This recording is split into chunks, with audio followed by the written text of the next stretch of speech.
Good evening, everyone, and welcome. Thank you for joining us tonight in this virtual environment. My name is Gail Blatt, and I am proud to serve as the president of the San Diego County Bar Foundation this year. On behalf of the foundation, I would like to express how honored we are to be inducting our cherished friends and colleagues to the Distinguished Lawyer Memorial. I have always believed that San Diego is the best place to practice law, and tonight's program is a reminder of why. We have the opportunity to work with exceptional lawyers and judges like those honored tonight, who live lives full of grace and a commitment to service. We are all so much richer for having known them, and they are so terribly missed.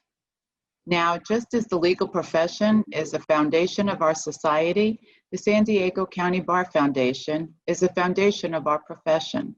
Tonight, as we celebrate the distinguished lives and careers of each of our 7 inductees, we also celebrate our profession's commitment to providing access to justice.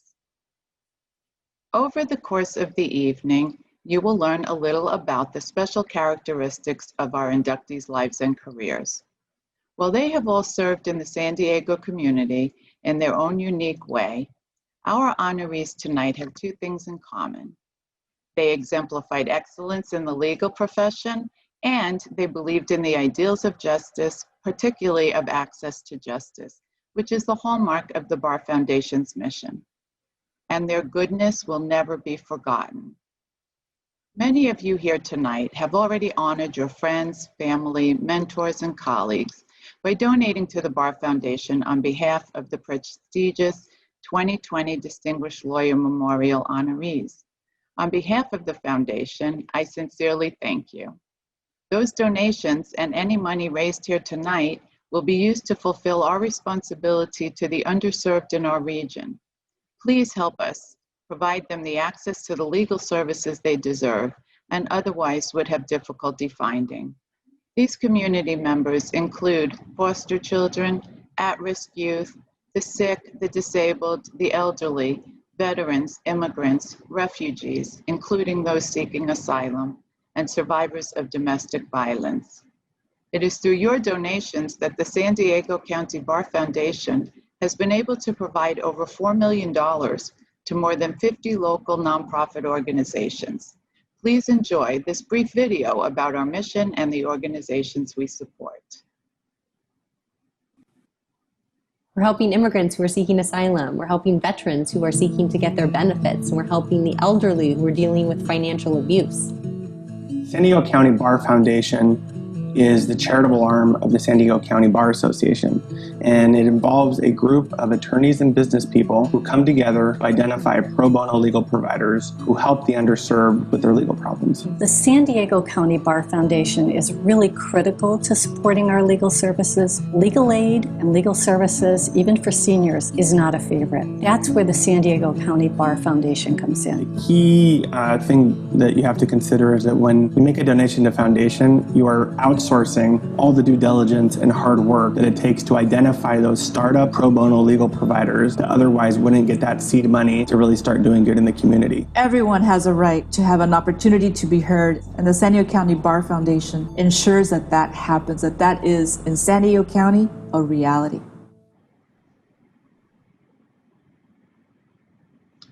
If you are interested in donating on behalf of one of the 2020 inductees, please visit our website, sdcbf.org/donate-DLM, or you can find us on Venmo at SDCBF. All donations are welcome and will support our ongoing efforts to provide access to justice to those less fortunate in our community.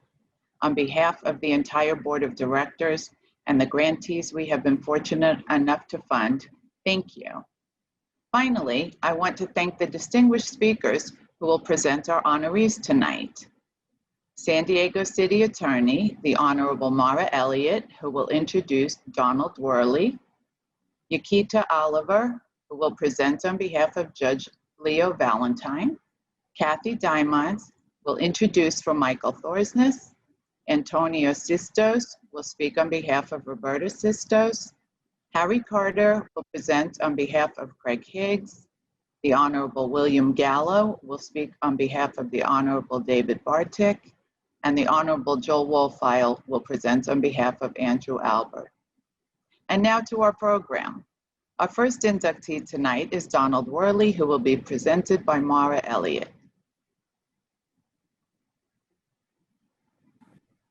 I'm San Diego City Attorney Mara Elliott. I had the privilege of working with Don Worley when he was a formidable assistant city attorney, and I was a rising deputy. His resume was intimidating. He graduated from Yale and then went to graduate school to study psychology. He ended up in San Diego after joining the Navy. After serving his country and apparently unsatisfied with his many achievements, Don worked at General Dynamics during the day and attended USD School of Law at night. He graduated magna cum laude in 1970 and then joined one of San Diego's most prestigious law firms, Seltzer Kaplan. After just 2 years, the firm very wisely made Don a partner. In 1982, Don decided that he simply had not accomplished enough. So he went back to school to earn a Master of Laws in Transnational Business and Taxation from McGeorge School of Law, my alma mater. Don retired from law in 2005 to pursue acting, television, and commercials. In 2009, Don was lured out of retirement and came to the San Diego City Attorney's Office to practice land use law. Being Don, he was soon running the office's litigation division. To those of us who had the privilege of working with him, he was a wonderful mentor and a generous friend. He never hesitated to share his time, knowledge, or expertise with his colleagues. He enjoyed teaching at our local law schools and was twice named Best Professor. It is not often that we encounter such a truly generous and kind person. Don was that, and the world is a much emptier place without his generous spirit. I am honored that he worked in my office and so proud that his contributions to the legal profession are being recognized today. And now, please enjoy this video presentation.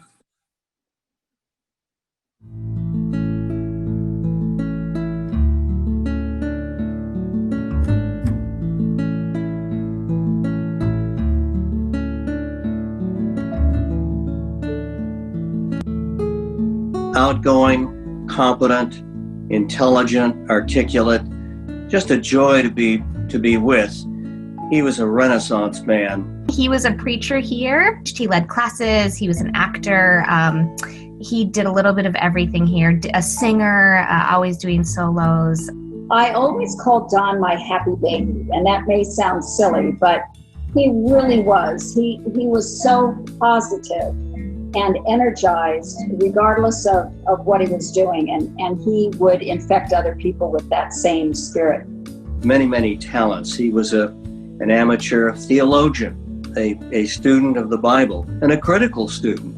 He was also a thespian. He was an actor of some note. That he and Tricia started their own store. It was called Sweet and Sugar Free.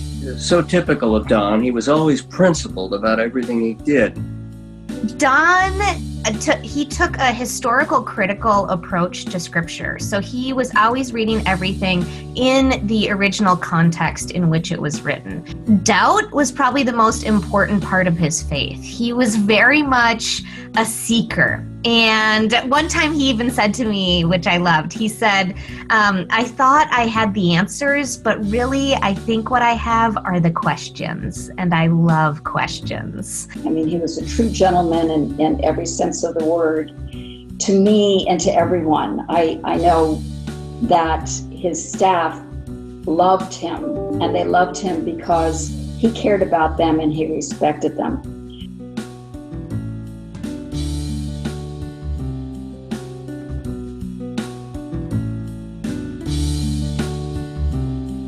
He was always on point, and he was inevitably a winner. He was just so bright and so capable, and it was those attributes that attracted the attention of the then city attorney, Jan Goldsmith. And I think Don's reputation earned him a special appointment in the city attorney's office. He wasn't afraid to talk about difficult ideas and beliefs, and he would just jump in. And you could tell he loved it. You know, the best teachers love what they do, and that just emanated from him. I mean, it just was, he loved teaching and talking and learning and engaging. He spent about 5 years retired before he then went back to the city. And in that period of time, he decided he really wanted to devote himself to acting. So, my Don, it's not just community theater. Oh, no. I am going to become a member of Screen Actors Guild. And he did. He went to LA, he had agents, he did a number of movies.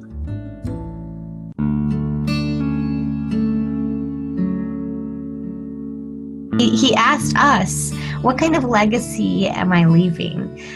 Which I thought was really beautiful that he would ask that. And it is very much a legacy of seeking, a legacy of preaching truth, and more than anything, a legacy of love.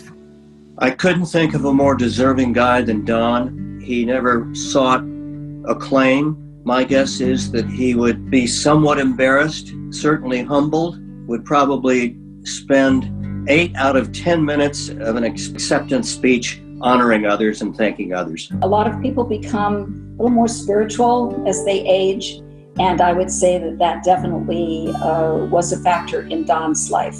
He came back to looking beyond himself and to seeing where God can make a difference in your life. It just means the world to me that his peers have given him this very prestigious honor.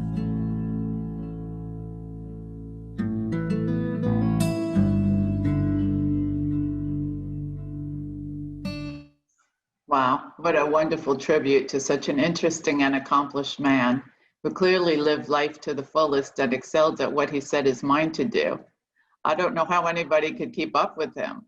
He is such a deserving recipient of the honor tonight. And thank you, Mara Elliott, for those words of introduction for such a deserving recipient. Our next inductee is the Honorable Leo Valentine, who will be presented by Yukita Oliver. Thank you, Gail.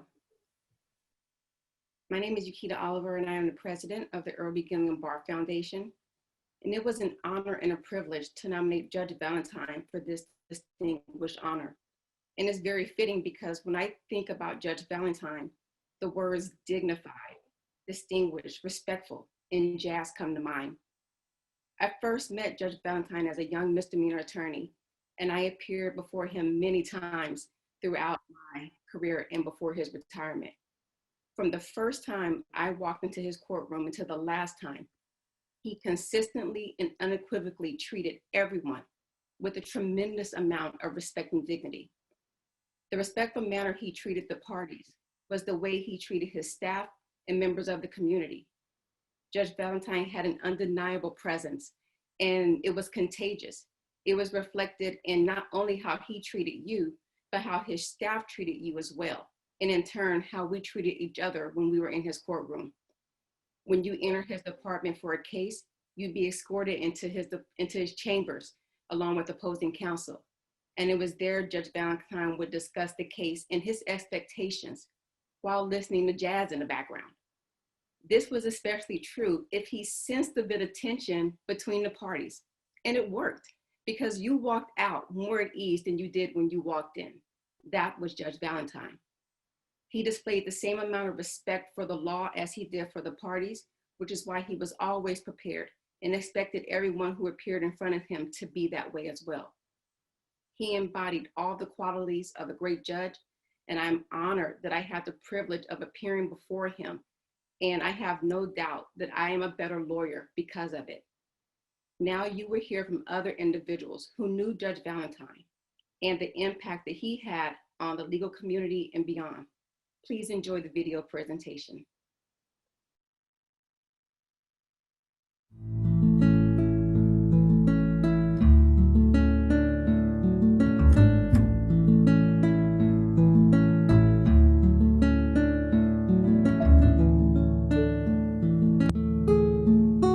I would say that he was a humble man, a kind man, a generous man. He always said please and thank you, not only to me, but everyone he encountered in that courtroom. I was his courtroom clerk for 23 years, his only courtroom clerk. I worked for him with over 15 years as a bailiff. He's an individual that's very approachable. Judge Valentine is very respectful to all parties that come before him, from the attorneys representing each side of the case, court staff, not to mention the jurors. He gives them the time, he gives them the attention.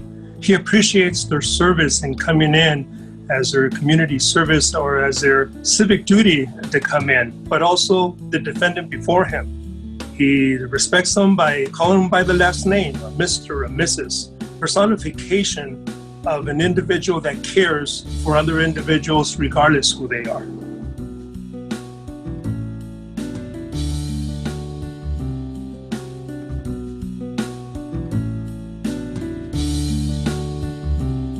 People always talked about how pleasant it was to come into his courtroom because he wanted everyone to leave that they were heard. And it was a fair and equitable ruling that he made. Whatever it was, he would give everybody time. He brings to the bench the actual personification of honor. When I would say everyone rise at the beginning of each hearing, it's not as much as that we're rising for him, as he once told me. It's basically for him not only to stand among all of us that are standing when I call the court and the matter into attention. He would tell me that he's remembering that he's only part of the justice system. He's not above anybody else, and only because he wears the black robe, sits behind the bench, that means he's any different than anybody else in the courtroom. He saw it that he's just presiding over the case, and he's going to go ahead and respect everybody as an individual. He understood the law. First thing he did every morning was read the Los Angeles Journal, all the brand new cases, brand new rulings that came out, he was reading them. So when the attorneys came in there with papers and they were citing old cases, he'd go, that's not it. Here's the latest ruling on that.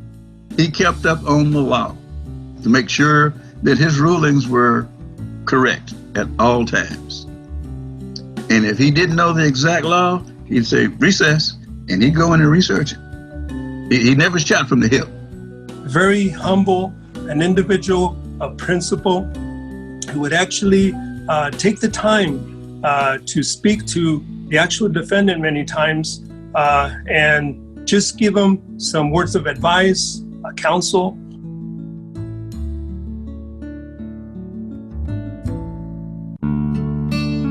And there would be times that I would hear a knock on the front door of the courtroom as I was there.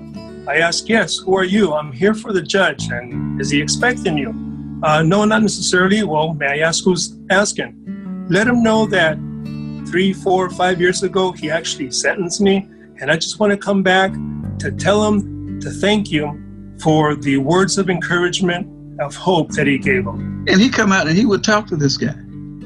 He'd give him time to hear this guy explain to him. He was glad what he said to him, how it made him do better. Those are the things that made him the happiest. And as to his coworkers, to his family, his friends, they have that satisfaction and that privilege to have said, I knew Judge Valentine. And for that, we're all better in our lives because he actually was part of our lives. But he was one of the finest human beings I have ever had the pleasure of knowing and working with. If I had it to do all over again, I would, if it was with him. The highlight of my life. I was the one that was honored and privileged because we had a relationship. It's tough to beat. And I miss him to no end.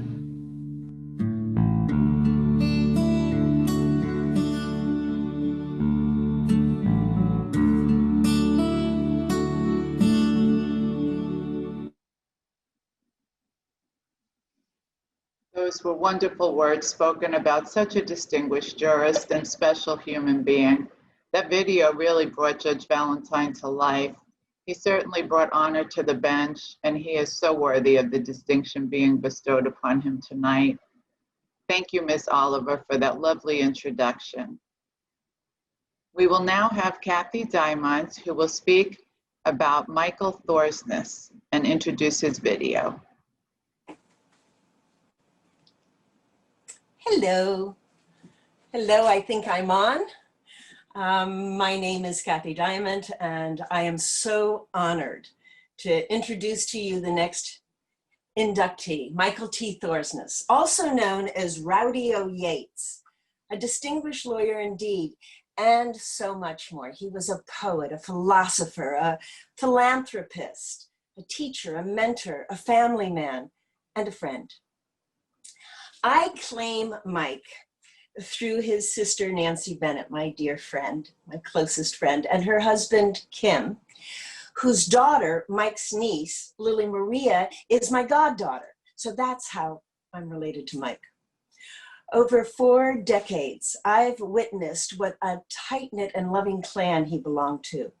Through his mother, Claire, from whom his poetry flowed, his stalwart father, Todd, through Nancy and his brothers, Jeff and John. I danced at his wedding to the extraordinary and wonderful Corinna Raducanu, and I saw what a lucky man he was to have found her. When I met Mike in the 1980s, Mike was already a legal legend, but when I needed it, he didn't hesitate to give me legal advice which has saved me over the years. So yes, he was brilliant, but he was also kind and generous. Up until his death last year, Mike lived with a flair that most of us can only imagine. Despite a 1/4 century defying Parkinson's disease, with Corinna by his side, Mike traveled the world, meeting new friends wherever he went, even though you had to lean in to hear his words. Mike's achievements cannot be contained in one short video, but we are going to try. You're now going to hear from his law partners, Vince Bartolotta and Kevin Quinn, from Chad Peace, whom he mentored, and from his son, Eric. They will tell you about the extraordinary man they knew and loved. I can tell you what I know. Mike Thorsness was a lion among men. If you knew him, you knew it. If you didn't, you missed a mensch. Ladies and gentlemen, lawyers, I give you Michael T. Thorsness. Enjoy.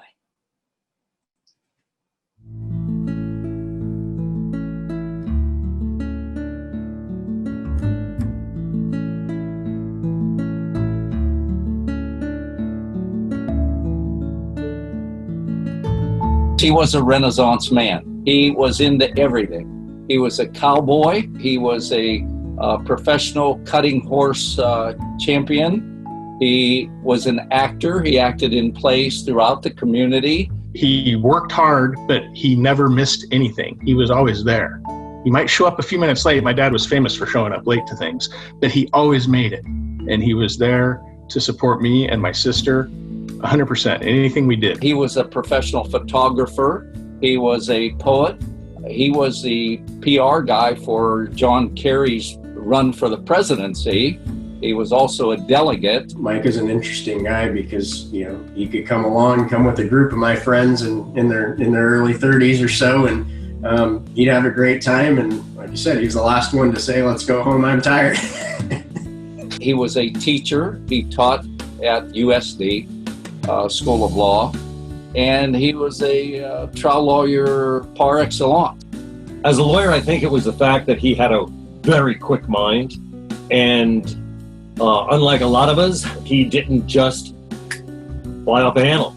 He was thoughtful, he was considerate, he was an excellent adversary. I don't think anybody said a bad thing about him that opposed him.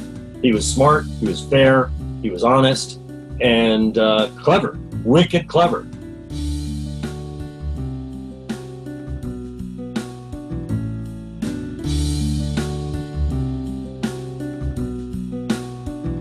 he loved the practice of law.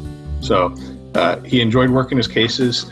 He always had phenomenal relationships with his clients and opposing counsel. Every morning before trial, he and opposing counsel would have breakfast together. And they wouldn't talk about the case or what we're going to do today. They talked about life. I joined the international arbitration team, which was basically almost single-handedly started by Mike Thorsness, putting a lot of confidence in students like myself. He was a coach and a mentor, and he showed up to every practice and talking about how to be a lawyer and the reality of international arbitration. Mike would always talk about the importance of telling the story behind when you're making your argument or making your case, and I think he was very influential.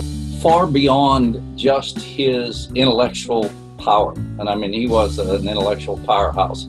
I think it was more his compassion, ability to empathize with people and get along. I think if Mike were here and you asked Mike what was your greatest accomplishment, he'd probably say my kids, Kylie and Eric. If you recall the gavel behind the courthouse, and one of the defense attorneys had forgot his jacket. Judge Harrelson was still in chambers. He was coming out, and Mike said, "Everybody, take your jackets off." So the judge came in. He goes, "Casual, gentlemen, what's going on?" And Mike said, "Your Honor, I left my coat over at the gavel. I'm sorry. My friends here agreed to take their coats off so I wouldn't look different." I mean, that's the kind of guy he was. And there's this inquisitive personality combined with I think a general care for the better in life and in other people that really gave him that personality where he could connect with a lot of people and befriend people at any age and from any circumstances.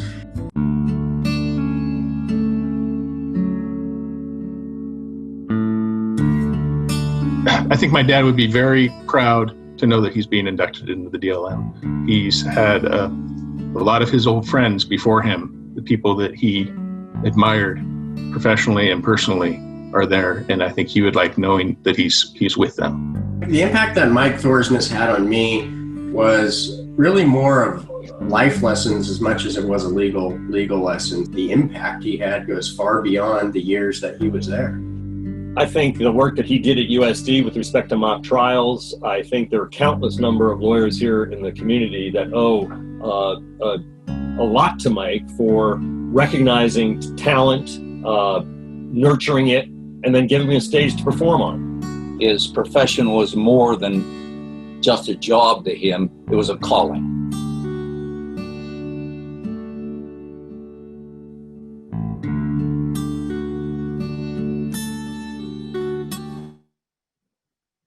He surely was an inspiration to all who knew him. He had so many talents. His poems are legendary, and I know how much they meant to the friends and colleagues for whom they were written. We will always remember him, and I personally will always remember his kindnesses to me. Thank you, Ms. Dimart, for leading us into the video with your thoughtful words about Mike. Our fourth inductee is Roberta Sisters, who will be presented by Antonio Sisters. Thank you, Gail. On behalf of the Sisters family, I would like to extend our sincere gratitude to the San Diego County Bar Foundation for the tremendous honor that they've bestowed upon my mom. Mom became a mom early. She was married at 20, she had me at 22, and then she had my brothers at 23 and 25. So that when she started at USD Law, she did so with 3 not always well-behaved boys to take care of. And I went to law school, and the notion of doing that is overwhelming to me, and I think it would overwhelm a lot of people. But my mom had an inexhaustible supply of energy.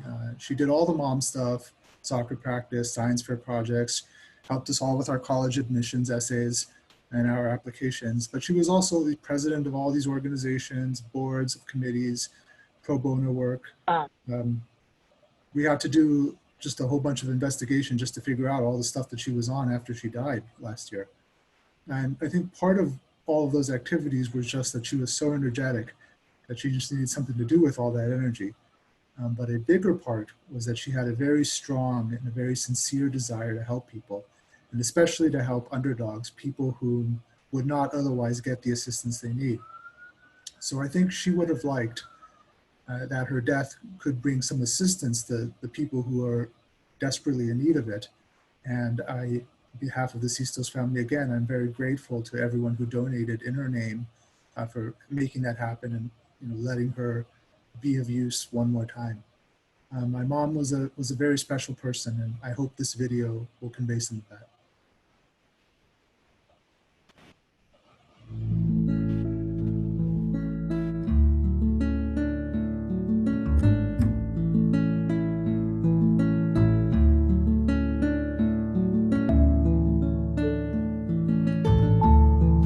She was always a caring person. She had an easy smile and just a gentle humor that everybody responded to in a positive way.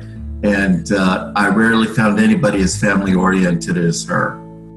Effervescent, enthusiastic, a smile that lights up the room, a laugh that if you heard it, it could only come from her. She was just a fantastic person. Well, she's a very interesting person. She's very smart. Her personality was engaging. She got along with everybody very well. Very friendly. She could communicate very well. She was open to all kinds of ideas and curious. Education was a mandatory requirement. Her children went to Yale. No one went to Harvard. Dan went to college, became a musician. The thing I liked the best about Robbie in a lot of ways was just her general demeanor. She was a really nice person. I have fond memories of a big smile. She always had a big smile. She was at Loyola, met her husband. He finished his studies as a physician, began his career. She dedicated herself to raising the family. And when Armando, the little one, was in kindergarten, that's when she went back to law school. So she waited to get all of her kids through their early years.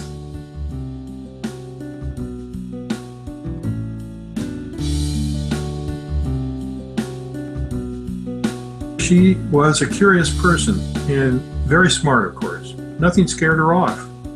You know, Robbie had a very social type of personality. She got along with lots of people from lots of different backgrounds. She had a lot of interests. Robbie had a focus on her purpose for going to law school, of being to assist, to help those that were in a much different position than she was. I was on the board at the La Raza Lawyers Association. She became a board member. She expanded from there. She became chair of the Hispanic Chamber of Commerce. She went on to do a lot of work with the Chicano Federation here in town. She became the president of the state La Raza Lawyers Association, and then expanded that to the national level. She was on the Supreme Court Committee for the Hispanic National Bar Association, one of the prime movers in having Justice Sotomayor appointed by President Obama.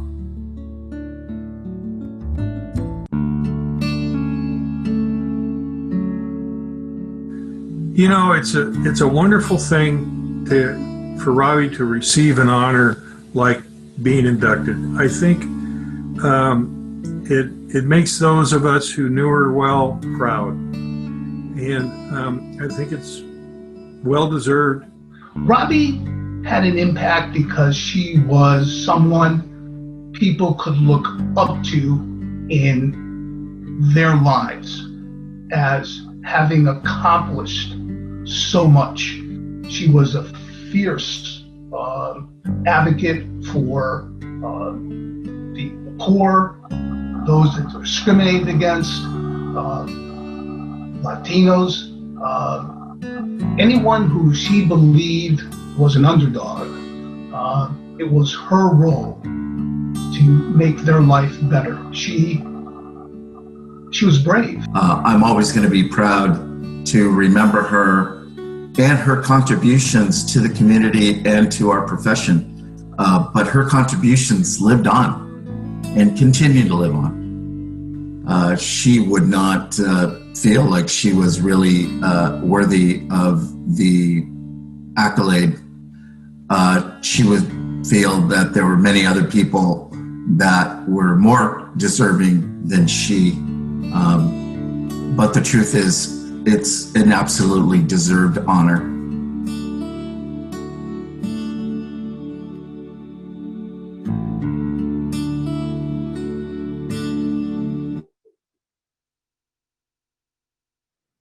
Another wonderful tribute. Thank you, Mr. Sistos, for those impactful introductory words about such an amazing lawyer and woman. Such a giving person, obviously a lawyer and mother of distinction. It's obvious to all of us how loved, respected, and how special Roberta, or Bobby, was and always will be, and we are so pleased to recognize her tonight. And now we honor our next inductee, Craig Higgs, who will be presented by Harry Carter. I was Craig's partner and his friend for over 45 years. The first thing you should know about Craig is that he had 3 rules for public speaking. Keep it short, and keep it short. So in a short term, what I want to get across is what a wonderful and unique human being Craig was. Craig had an incredible sense of how to deal with people, how to bring out the best in them, and with his honesty, how to inspire their trust. People understood that Craig always came from a righteous place and that he really heard what they had to say. The result was a fantastic ability to build consensus. And Craig was always calm. He was always even-tempered. I cannot remember Craig ever raising his voice, even to me. And my personality, that's quite an achievement. At one time in our career, Craig and I were in a very long series of very tense partnership meetings. I was just an attendee, but Craig, at exactly the right time, with exactly the right tone, would deliver a pitch-perfect quip to diffuse the tension and lighten the mood in the room. That happened so often that one of our partners nicknamed Craig the human bomb disposal unit. Another of my partners says that when he thinks of Craig, the word joy comes to mind. Craig had an innate sense of fun. Everything from getting up early in Alaska and shaking my tent to make me think a grizzly bear was attacking me, to backing his car up to the door of a very dull partner-associate dinner and blasting the room with rock music, or on a whim, driving up in the dead of night to Pasadena and riding his bike down California Avenue ahead of the Rose Parade. And that's just the tip of the iceberg of stuff I experienced with Craig. Finally, some of Craig's honors and accomplishments are listed in your program, but there were so many others that I don't have time to list. Craig earned all of those accolades because of his innate integrity. Over all the years that I've known Craig, I never heard of an attorney who had litigated with Craig and had a bad thing to say about him. I think it says something about the way that Craig practiced law that I know of at least 2 attorneys who had been adverse to him and years later came back and asked Craig to serve as the executor of their estate. Thank you. I hope you enjoy this short film about Craig.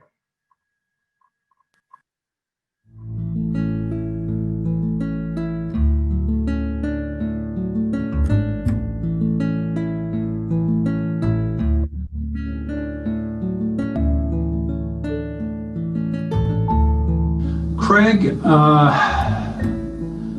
was a very approachable, very friendly, very open person.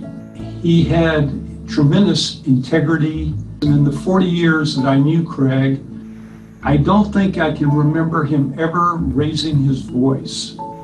Craig was a wonderful, caring person who always went out of his way to be inquisitive and interested in what you were up to, and how you fit in to not only the law firm, but in life in general. And Craig was always the calm voice in the room. Craig would always wait until everybody had had their say before he would generally advance his opinion. He had a very wry, self-effacing form of humor. As I mentioned, there was always fun in the room when Craig was around. Well, that's really easy. I spent a great deal of time with Craig traveling. He loved to travel. He traveled with his wife independently, but he had a group of, we called the old guys, that he used to travel with. I went to Baja with Craig all the way down. We went all the way down to the Peninsula. We went to the Yellowstone in the winter to see the wolves, hiked the Grand Canyon, Renderim, and we did many, many other hiking, camping, and road trips together. But I would like it known that Craig was just a devoted father and took great joy in the success of his children and would always take time to be very involved in their lives.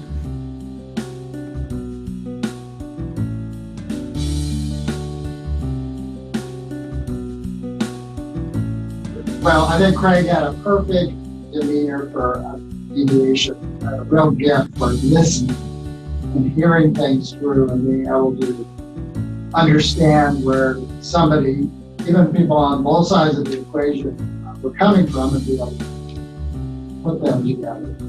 Craig was always open, quiet, would hear both sides, but with his personal skills, he was able to elicit from the parties both the strengths and the weaknesses of his case. And I think because he was so approachable and reserved, but yet friendly, he could get really good results.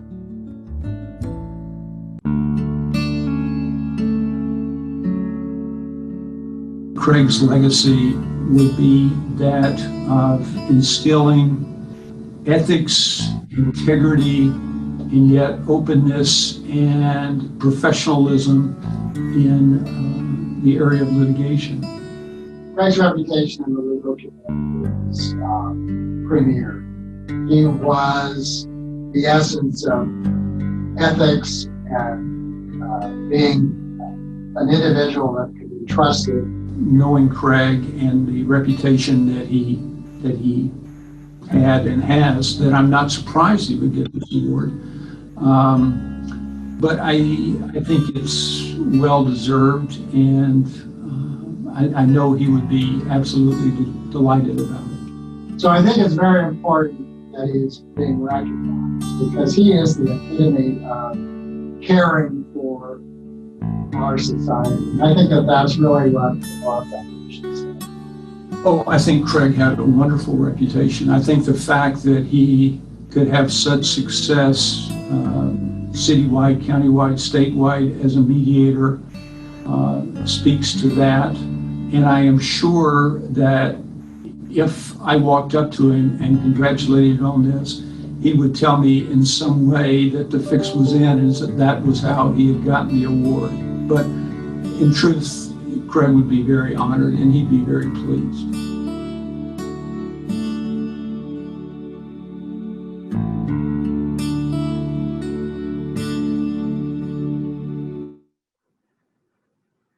Craig was a true giant in the community, admired by us all.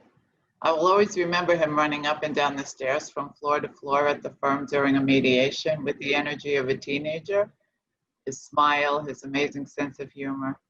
What a wonderful friend and colleague he was to all of us, a star man, a joyful man, and he will always be in our hearts. Thank you, Harry Carter, for your introductory words regarding Craig. Our sixth inductee is Judge David Bartik. and Judge William Gallo will speak in remembrance of Judge Bartik. Thank you, Gail. Good evening, everyone. It's a unique honor for me to introduce our next nominee, Judge David Bartik. Before I was a colleague of David's on the bench, we faced off against each other for many years in the courtroom when I was a federal prosecutor and David was a criminal defense attorney. I don't remember the first case I had with David, but I do clearly recall my very first impression of him some 30 years ago. And I have to confess, I was caught off guard by this attorney who didn't storm into my office full of himself and making demands. David's strength was not in being the loudest, the flashiest, the most aggressive, the most difficult attorney to deal with. His quiet, respectful, ethical, and professional manner in representing his clients was far more effective in achieving the best results for them. David always did his homework and portrayed his clients as sympathetic human beings, no matter their background or criminal record. And this wasn't always an easy task. He always got the best deals for his clients. And if he couldn't get a favorable deal or his client wanted to go to trial, well, David didn't shy away from that either. He would take his case directly to the trier of fact and get the results that he wanted. His unassuming, reserved demeanor was extremely effective with juries, with whom he would immediately establish a rapport from the very beginning of every trial. David brought that gentlemanly manner to the bench, where I was privileged to then call him colleague. His dedication to equal access to the courts was not just a mere platitude for him. He lived it every day since donning the robe. David was compassionate. He was empathetic and civil towards attorneys and parties alike. In settlement conferences, he immediately set everyone at ease, and he enjoyed the parties' mutual respect and trust, which made him a very successful settlement judge. David could disagree with you without being disagreeable. It did not matter whether you were a prosecutor when he was a defense lawyer, or where you were a litigant appearing before him when he was a judge. He went about his business without arrogance or pretense. His humility and respect for the rule of law were his guiding principles. It is for these reasons that Judge David Bartik's place and induction in the Distinguished Lawyer Memorial is so well deserved. It is now my pleasure to invite you to enjoy this video presentation.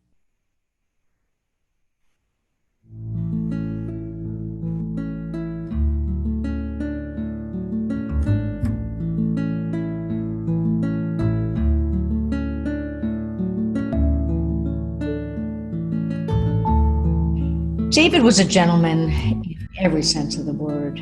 He was honest, kind, patient, warm, and he treated everybody with respect. He cared deeply about people, for people. My dad as a father cared deeply about our growth as a person via education and sports. I always remember my dad constantly reminding us that we needed to be a well-rounded individual. I would say David is the ultimate gentleman. He was always impeccably dressed. He was extremely compassionate. He cared so much for every client.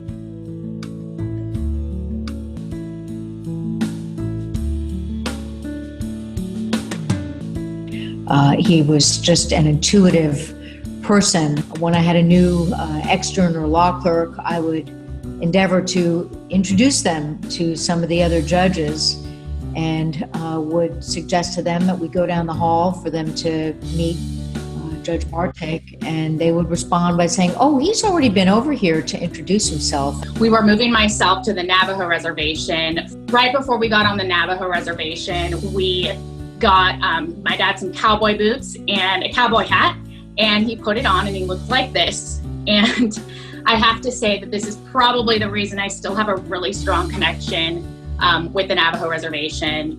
David was an excellent trial lawyer, went to trial on numerous occasions. I don't know how many, probably close to 100 trials, extremely difficult trials, murder trials. He had great jury appeal. Jurors loved him. He was very sincere in his deliberations, his preparation.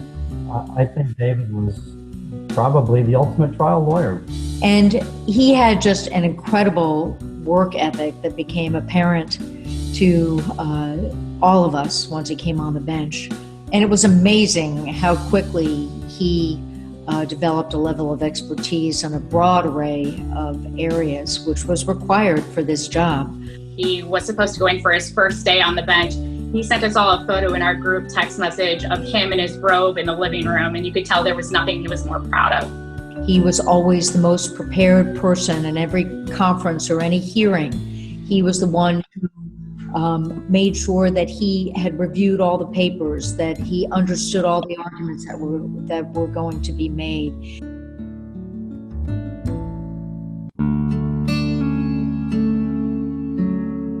They have named a civility award after him in the federal courts. He was a mentor and helped begin the high school moot court competitions. And he was always practicing and preaching civility to these young kids. They named a Team Civility and Sportsmanship Award after David. It feels absolutely unreal that my dad is being celebrated by the San Diego County Bar Foundation. This brings me back to my memorial speech for my dad when I ended it with his own words. He said, "I enjoy hearing from you, so please do not hesitate to check in occasionally. Keep smiling, and thanks again for your continued support. We are super appreciative as a family to still have my dad relevant in this world, especially in the legal world in San Diego." David was a role model for all of us. He basically set by example how we should do things. He was the example. He strove to be the best that he could be, and we knew that by following his lead that we would be doing so as well. He was a mentor to young lawyers. Many, many, many young lawyers were mentored by David, so they would always look up to him. His colleagues would always look to him for advice. Knowing David, though, I know he would be very humbled by even being considered for this wonderful award. And I think it's well-deserved because he does epitomize all of the things that this award is intended to reflect.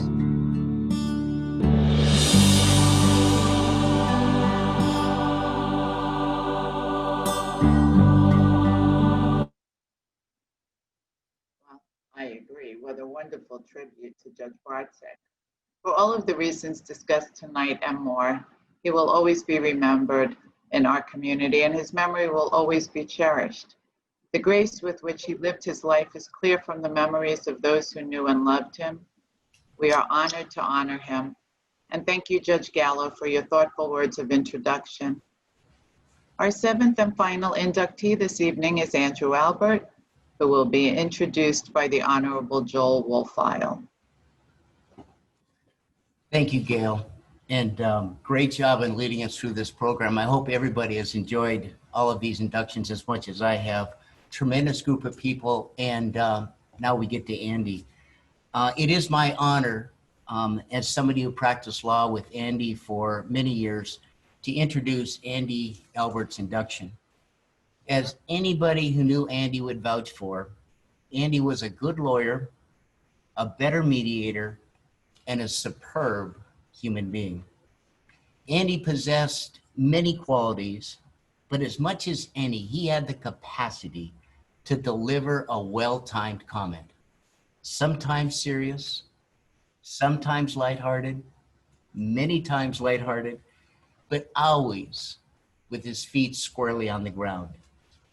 At all times, Andy did his best to maximize the value of his contribution to his family, his friends, as a lawyer, a mediator, and for this extraordinary community we call San Diego.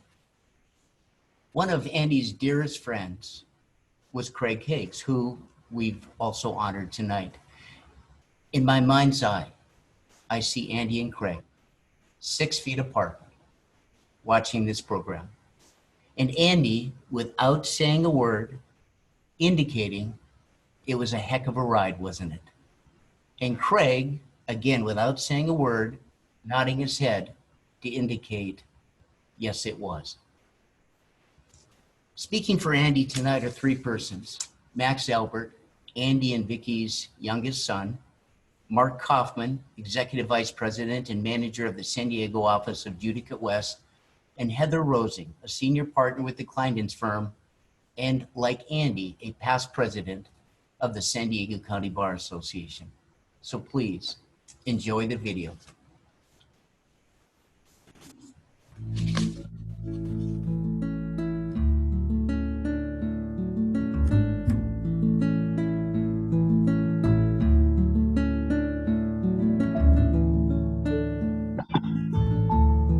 My dad has a very unique personality. He's the type of guy who gets along with everybody in the room and doesn't make you feel like he's too smart for you. He's always welcoming. He's a very giving and kind person. I worked with him at Judicate West for 12 years, and he was a friend, mentor, and older brother I never had.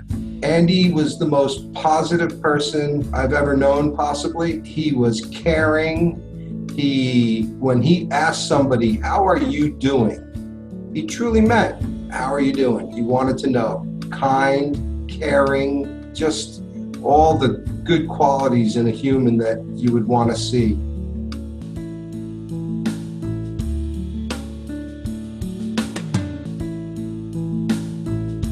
He was fun, caring, crazy smart. He's the top example of somebody who transitioned from private practice to mediation. Well, as a lawyer and as a mediator, Andy was very professional. Always civil, highest level of integrity. He loved to use humor. Andy's had a saying he used to say to me, in mediation, I've got to start out as Dr. Phil. At some point, I've got to turn into Monty Hall, and it ends with Bob Barker. When my dad had switched over from litigation to mediation, I think mediation was still sort of a novel idea. When they had opened the San Diego office, I think in 2006, that was a sort of a pivotal time, I think, in not just my dad's career, but the mediation sort of industry. Andy was known for being a good listener, which is a critical thing for a mediator to be. People would trust Andy. The other thing about Andy too is he was prepared, and he would make calls, and he would just dig in to make sure he knew the case cold, because when he spoke to you, he wanted to speak to you with a level of credibility. He could be in a room with a million different types of people, and he's going to get along with everybody, and he's going to make friends with everybody. So I think having to bring two parties together to solve a dispute, I think was his personality to the T. I mean, it was a perfect fit for him. He just had a very smooth and non-confrontational way about him of bringing parties together to settle their cases. Andy was well-liked and well-respected literally across the globe for his high level of mediation expertise.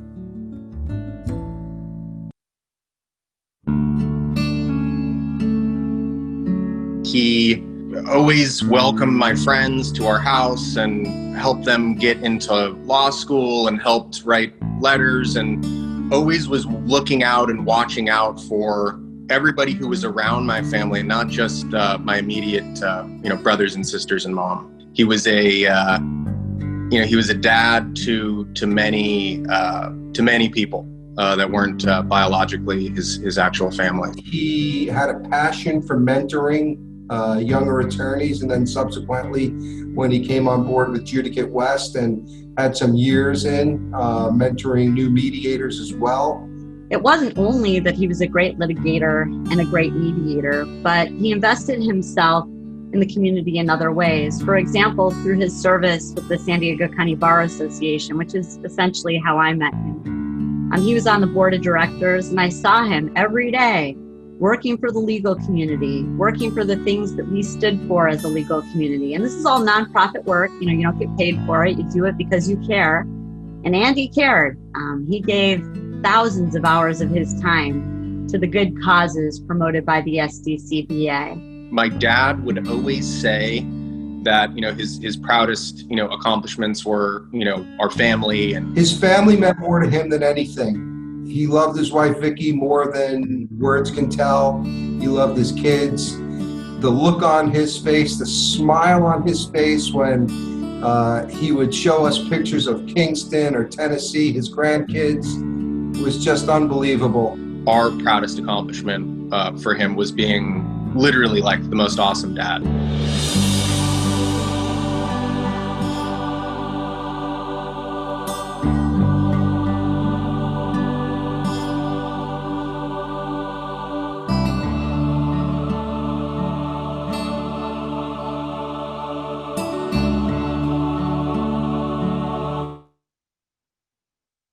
Andy truly led an accomplished life, a life well lived, and he was and always will be such a beloved member of our community. I will always remember his kindnesses, the friendships and laughs we shared, and he shared with so many others, and definitely the love and pride he felt for his family. I don't know if there's anybody who ever knew him who has not seen pictures of his grandchildren and his family. He too was a gentle giant of a man, and he will be forever missed. And thank you, Judge Wolfile, for sharing your thoughts about Andy Albert with us. For the foundation, the Distinguished Lawyer Memorial is about honoring the legacies and careers of those distinguished lawyers and judges who are no longer with us. We do this by raising money in their names to support the work they were committed to during their lifetimes. Please remember that you can offer your remembrance and support by making a donation online at sdcbf.org/donate-DLM. And if you are unable to give tonight, please consider naming the Bar Foundation as a beneficiary in your will or trust, or as a Cypre recipient in a particular case, to ensure that our important work continues. I want to again thank the families, friends, and colleagues of Andy Albert, Judge Bartik, Craig Higgs, Roberta Sistos, Michael Thorsness, Judge Valentine, and Donald Worley for participating this evening, and especially to those of you who spoke on each inductee's behalf. Special thanks to Eternal Roots and Tom Lattigard for creating the memorial videos presented tonight, and for those that took the time to be interviewed and share their heartfelt remembrances. I also want to recognize several of our board members for putting together the program for tonight's event. Our committee chairperson for the DLM, Diana Corey, Anthony Campagna, Emily Crowley, Catherine Fox, Monica Delia, Alreen Hayquist, and Neil Rockwood. And I thank you all for joining us tonight to honor the 2020 inductees who have served our profession and community so well and truly deserve their place in the Distinguished Lawyer Memorial. Each inductee receives a plaque that is mounted permanently in the San Diego Hall of Justice. And their memorial videos will be available to view anytime at sdcbf.org by navigating to the Past Honorees page of our website. We will now provide time to reflect on the evening with family, friends, and colleagues of each of our honorees by offering inductee-specific breakout rooms. We hope you will take advantage of this opportunity to connect and reminisce with one another. Thank you for your caring and support of our honorees and for your support of the foundation. I wish you a good night.